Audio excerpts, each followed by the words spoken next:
அஸ்ஸலாமு அலைக்கும் வரஹ்மத்துல்லாஹி வபரகாத்துஹு. பிறரை நோவினைப்படுத்தாதீர்கள்.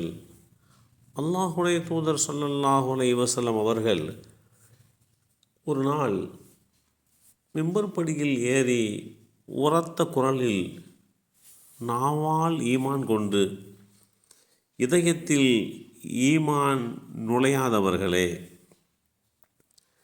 விசுவாசிகளை நோவினை செய்யாதீர்கள். அவர்களது குறைகளை துருவி துருவி ஆராயாதீர்கள்.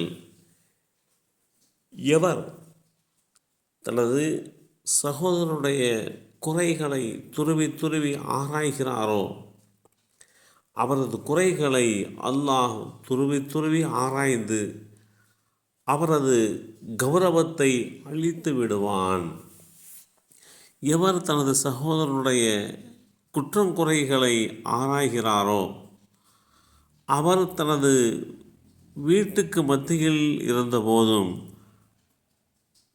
அல்லாஹ் அவரை கேவலப்படுத்தி விடுவான் என்று குறிப்பிட்டார்கள்.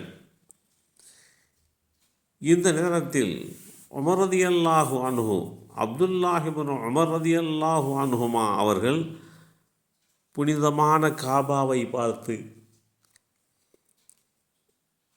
நீ எவ்வளவு கண்ணியமாக இருக்கிறாய் என்றாலும் அல்லாஹ்விடம் உன்னுடைய கண்ணியத்தை விட ஒரு விசுவாசியின் கண்ணியம் மேலானது என்று குறிப்பிட்ட இந்த செய்தி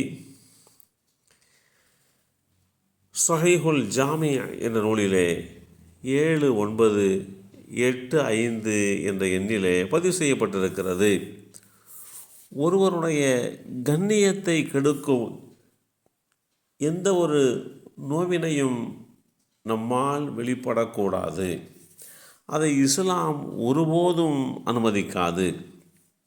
ஒரு விசுவாசி தவறு செய்தால் அதை மறைத்து அவருடைய கண்ணியத்தை பாதுகாக்க வேண்டும் என்று இஸ்லாம் வலியுறுத்துகிறது.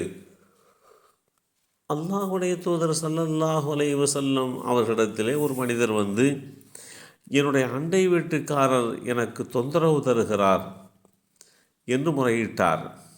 அப்போது அல்லாஹுடைய தூதர் ஸல்லல்லாஹு அலைஹி வஸல்லம் அவர்கள், உன் வீட்டில் உள்ள பொருட்களை மக்கள் நடமாடக்கூடிய பாதையில் வீதியில் போட்டுவிடு என்று கூறினார்கள். அவர் வீட்டில் உள்ள பொருட்களை பாதையில் கொண்டு வந்து போட்டார். அவ்வழியாக கடந்து செல்லக்கூடிய ஒவ்வொருவரும் என்ன ஆனது என்று விசாரித்தார்கள். அப்போது அவர், என் பக்கத்து வீட்டுக்காரர் எனக்கு நோவினை தருகிறார், தொந்தரவு செய்கிறார் என்று கூறினார். அதை கேட்ட மக்கள் எல்லோரும், அல்லாஹ் அவரை சபிப்பானாக, அல்லாஹ் அவரை இழிவுபடுத்துவானாக என்று சொல்லி கொண்டிருந்தார்கள்.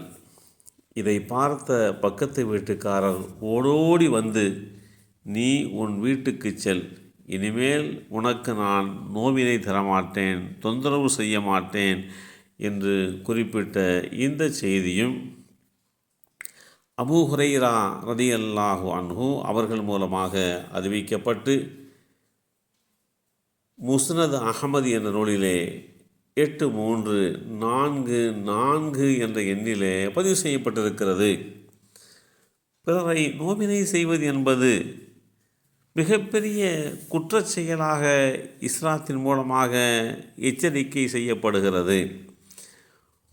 ஒருவருடைய அந்தரங்க விஷயங்களை வெளிப்படுத்தி அவரை நோவினை செய்வது, அவரை சாடை மாடையாக திட்டி நோவினை செய்வது, அவருடைய மறைவாக இருக்கக்கூடிய விஷயங்களை வெளிப்படுத்தி நோவினைப்படுத்துவது, இப்படி எந்த வகையிலேயும் ஒருவர் இன்னொருவரை நோவினைப்படுத்தவே கூடாது என்பதை இஸ்லாம் மிக தெளிவாக எடுத்துரைத்திருக்கிறது. எல்லாம் வல்ல அல்லாஹு தஆலா நம்மையும் நம் சந்ததிகளையும் பிறரை நோவினை செய்யாத,